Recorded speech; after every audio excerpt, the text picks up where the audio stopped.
Go. Good morning, it's Jim and Becky behind the camera as usual, and we are With It Retirees in Beaverton, Oregon.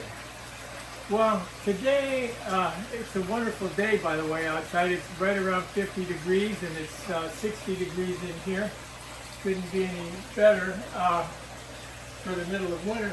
About 2 or 3 weeks ago, we had a cold snap came through, and it covered the country really, but here too, which was colder weather than I've had since we've been here. And I thought what I would do is talk about it and talk about how we got through it and what we might do differently the next time. So the first thing is I completely ignored the weather reports because, in my own defense, in Portland, Oregon area, when they say it's going to snow, it almost never snows. It snows when they don't say it's going to snow. So, well, this time it snowed. So anyhow, they said it was going to be terrible weather, and they said it was going to snow, and it did. So by the time I figured out that was going to happen, it was a little late to do certain things. But it snowed about an inch or two, just a couple inches, and then we had a big ice storm over the top of it. And then it just stayed frozen. It never thawed out for a week or better. We never had any weather above freezing, which, and I realize you people in Minnesota, that doesn't sound like much, but this is zone 8B here, which means that things, these primrose, for instance, which do really, really well in the greenhouse, you can winter these over most of the time and outside. So it's not quite that cold, but that's very, very cold for us. So we came through real well inside the greenhouse.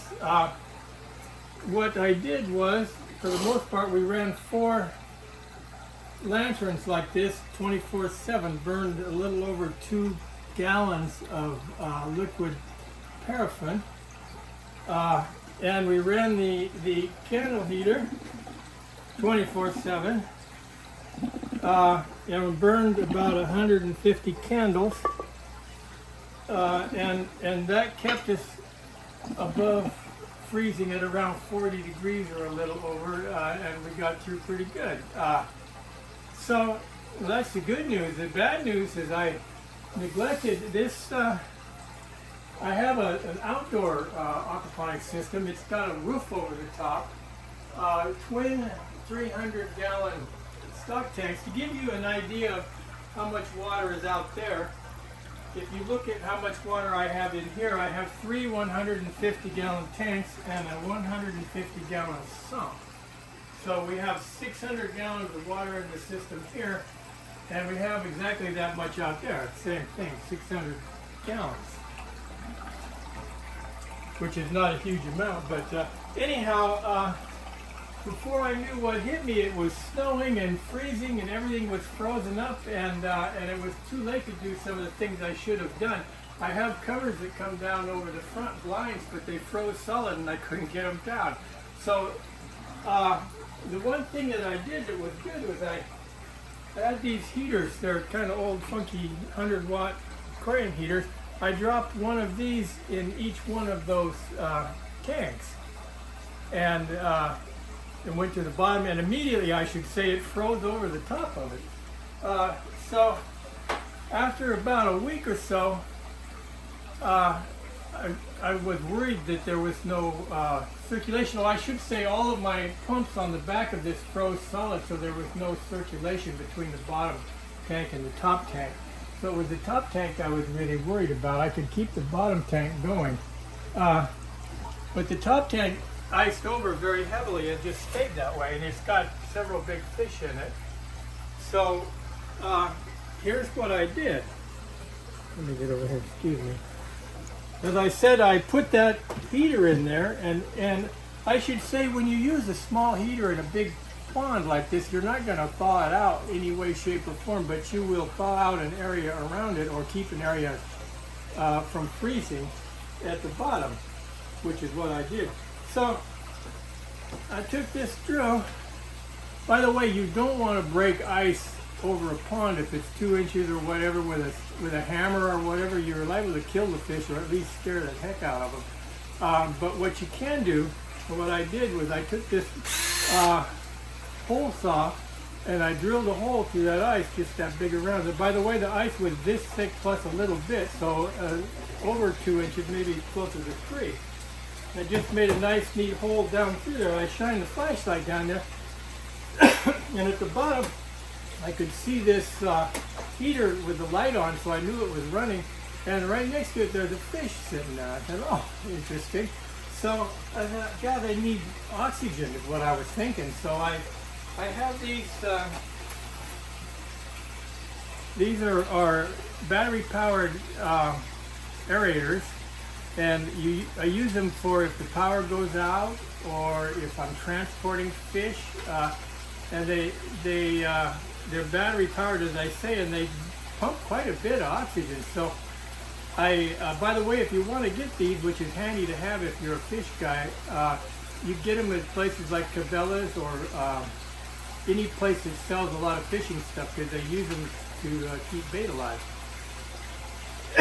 Anyhow, I dropped this in there and turned it on, and I went away for about an hour, and I came back, and it had blown a hole about that big around through the ice. I said, oh my goodness, how could it possibly do that? It was a revelation. Now that I researched that, I discovered that yeah, it does do it, and they even sell kits with the heater and the aerator together for keeping ponds clear. So that's clearly the way to go. The aerator uses vastly less electricity than the heater too, by the way. So anyhow, that was what I did to clear it. What I have done since then is I bought a 10-watt Hager air pump, two outlets. This pump blows a lot of air. So, and I have 2 of these. This is a extremely robust air stone, and what I'm going to do is you drop one in each of my tanks. I'm going to turn the pumps off and run without pumps entirely next time. And I will drop this in for air. And as I say, this is variable. If you're interested in pumps at all, real briefly, this is 10 watts. Watts is, you can convert into power. You can think of it that way. A smallish pump like would run a couple, it would be 2 watts. So this has got a lot of power. It's capable of running 3 or 4 or more big tanks. It's more than you want if you're using it on a fish tank, so just keep that in mind. Works great out there though. So anyhow, this is how I'm going to supply air. And then I bought 2 Hager. I like Hager. I don't know how you pronounce it. Stuff pretty much. It seems to work and be reasonably priced. These are 150 watt heaters. Control on the outside, and I'm going to drop one of those in one end of each tank and one of these in the other end of the tank, and that's the way we're going to run. And from everything I said and can figure out, that's the way to go. So anyhow, that's that. Before I go, I had one more thing I wanted to talk about. When it iced over here, I tried to walk around the house, and I could not walk around the house. It was crazy. I would have had to get on my hands and even crawl around the house. It's just so slippery. So my wife came out and said, try some of these.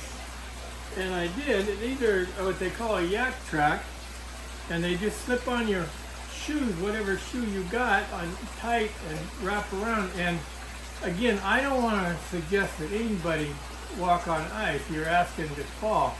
But if you do, this is an absolute game changer. I was able to walk the dog around the block on just real slippery ice, and they make all the difference in the world. So anyhow, consider something like that if you're in the ice or think you might be around the ice. And that's all I got to go.